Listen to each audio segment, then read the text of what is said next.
mesdames et messieurs les participants en vos différents titres et grades, je voudrais vous remercier d'avoir répondu présent à cette invitation pour la formation sur la gestion des risques nucléaires, biologiques, radiologiques et chimiques. La vie est une école, dit-on, mais à la différence des écoles professionnelles et académiques que nous connaissons, cette école ne finit jamais d'apprendre, ne finit jamais de délivrer ses diplômes. Et on apprend toujours, chaque jour on apprend. Et c'est bien pour cette raison que nous sommes ici, pour apprendre sur cette thématique qui est peu connue. Notre formation s'inscrit donc dans le cadre de la mise en œuvre du cadre d'action Sindaï, notamment en sa priorité numéro 1, qui demande à ce que les acteurs en charge des réductions de risques de catastrophe fassent comprendre les risques de catastrophe à tout le monde. Mais pour faire comprendre à un autre, il faut d'abord soi-même comprendre. Et c'est pour ça que nous sommes là, pour cette formation qui est basique et qui sera, à laquelle suivra une autre formation d'un niveau beaucoup plus élevé. Cette formation vient dans un contexte de menaces terroristes dans la sous-région. Et nous savons très bien que le terrorisme utilise des armes parfois nucléaires, radiologiques, biologiques et chimiques. Et donc, il faut se préparer. Et c'est pour cette raison que nous sommes ici. Nous devons nous préparer pour que les efforts de développement que le gouvernement est en train de faire ne soient pas noyés par des catastrophes, fussent-elles d'origine nucléaire, radiologique, biologique ou chimique.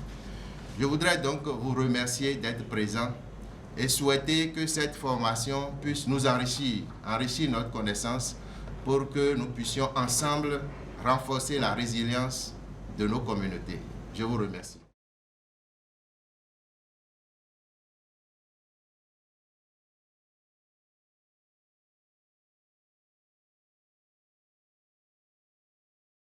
Le chef cabinet, le directeur général, honorable assistance, je suis très ravi d'être ici parmi vous pour partager le savoir-faire et aussi de faire un échange sur la menace des risques technologiques. Et nous sommes là favorablement de partager les techniques d'intervention. Et le thème il est très important pour les acteurs d'intervention, soit ministère de l'Intérieur, soit protection civile, soit l'environnement. Et le thème il est important sur la gestion des risques NLBC.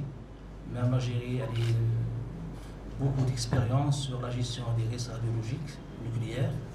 Et je suis très ravi d'être ici parmi vous avec mon collègue capitaine.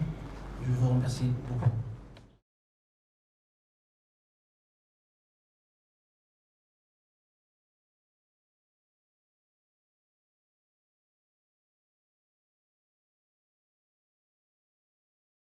Notre planète, en ce début du XXIe siècle, est marquée par la recrudescence des catastrophes naturelles et anthropiques qui occasionnent des dégâts matériels importants et des pertes de vies humaines.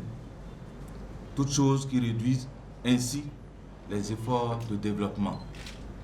De même, l'essor de la science et de la technologie de nos jours a révélé une cohabitation dangereuse entre l'homme et les produits chimiques de synthèse. Si les domaines nucléaires, radiologiques, biologiques et chimiques offrent de grandes opportunités en termes de progrès, ils représentent dans le même temps une source majeure de risques et un danger permanent pour notre sécurité, notre environnement et notre société. Plus près de nous, la ville de Cotonou et ses agglomérations environnantes, entendez Aboumé Calavi, Semepoti et consorts, concentrent la majeure partie des produits chimiques autres que phytosanitaires importés ou utilisés au Bénin. En outre, le transport de l'uranate vers le port de Cotonou Et en retour, celui du souffle de Cotonou vers le Niger constitue des risques pour les populations. La légèreté dans leur gestion, le transport, l'absence, l'insuffisance et la non-application de la réglementation en la matière, l'incivisme, la vétusté des équipements, l'ignorance et l'insuffisance de formation sont entre autres des facteurs aggravant les risques NRBC. Par ailleurs, les efforts constatés sont entre autres les affections musculaires, hydrocéphalie, les malformations congénitales, les dermatoses, le cancer et la paralysie cérébrale. Mesdames et messieurs, face à cette situation, il importe de se prémunir et d'appliquer le principe de précaution recommandé par le plan d'action de Sendai, le programme d'action du gouvernement et le plan national de développement. Voilà pourquoi le développement des stratégies de réduction des risques et de gestion des catastrophes constitue pour le gouvernement une priorité nationale. Mais à ce jour, malgré les efforts fournis, l'efficacité des mécanismes institutionnels reste limitée.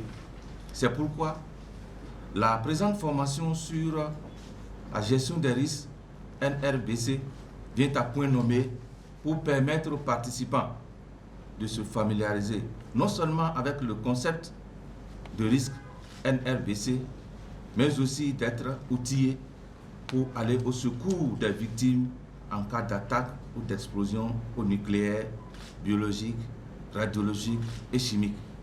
En un mot, pour apporter les réponses structurelles et adaptées aux différentes détresses des communautés. Chers participants, c'est le lieu de remercier l'Organisation internationale de protection civile pour son soutien constant à notre pays dans le domaine de la réduction, de la prévention et de la gestion des crises et des catastrophes. Je souhaite que cet atelier de formation ne soit pas un atelier de plus, mais un atelier d'où sortiront des agents compétents en gestion des risques NRBC pour le bien-être de nos populations. C'est sur ces mots d'espoir que je déclare ouverte ce jour 8 octobre 2018 la formation des acteurs sur la gestion des risques NRBC.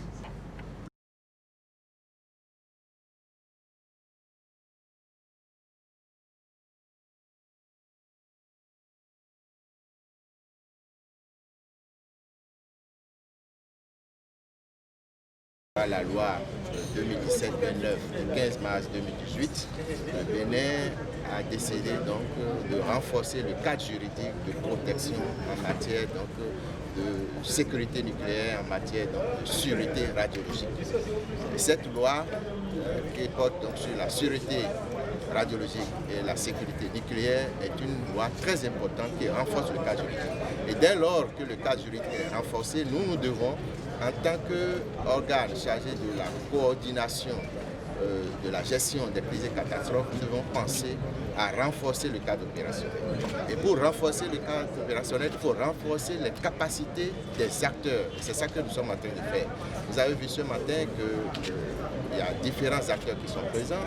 Il y a la Croix-Rouge, il y a le ministère de la Santé, il y a le ministère du cadre de vie, il y a le ministère de l'Intérieur, il y a beaucoup d'autres acteurs civils que nous avons invités pour essayer de leur faire comprendre ce que c'est que le risque nucléaire, radiologique, biologique et chimique.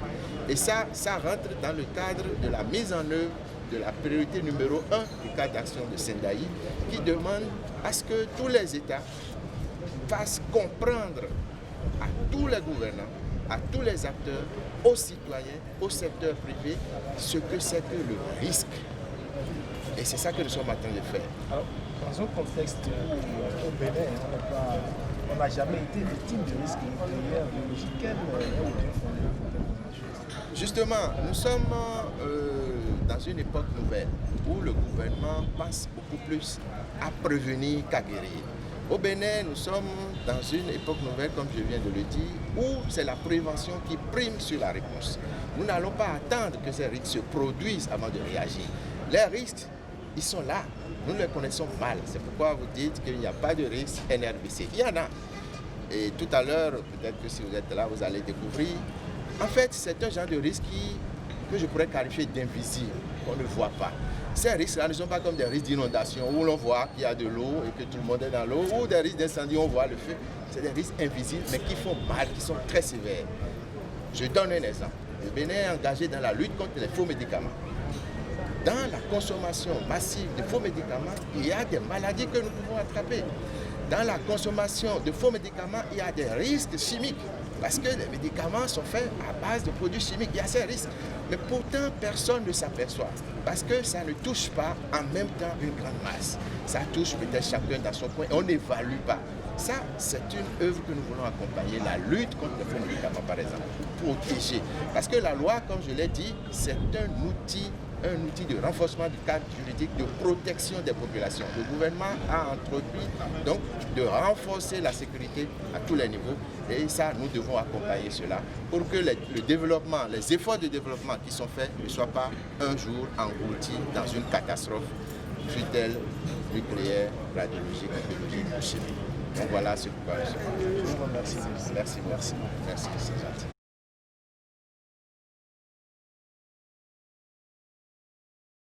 Bonjour, je suis capitaine Sadi de la Direction générale de la protection civile, Direction de la prévention, sous-direction des risques majeurs. Je suis chargée de la gestion de risques biologiques. Donc on est là pour la formation sur la gestion du risque NRBC. Quand on parle d'NRBC, on a les 4 thématiques.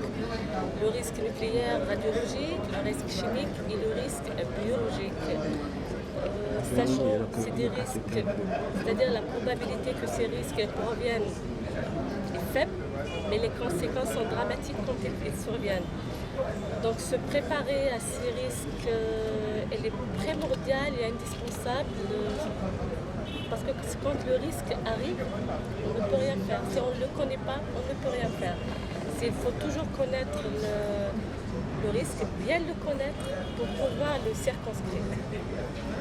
Donc les outils qu'on va utiliser, ce sera des cours,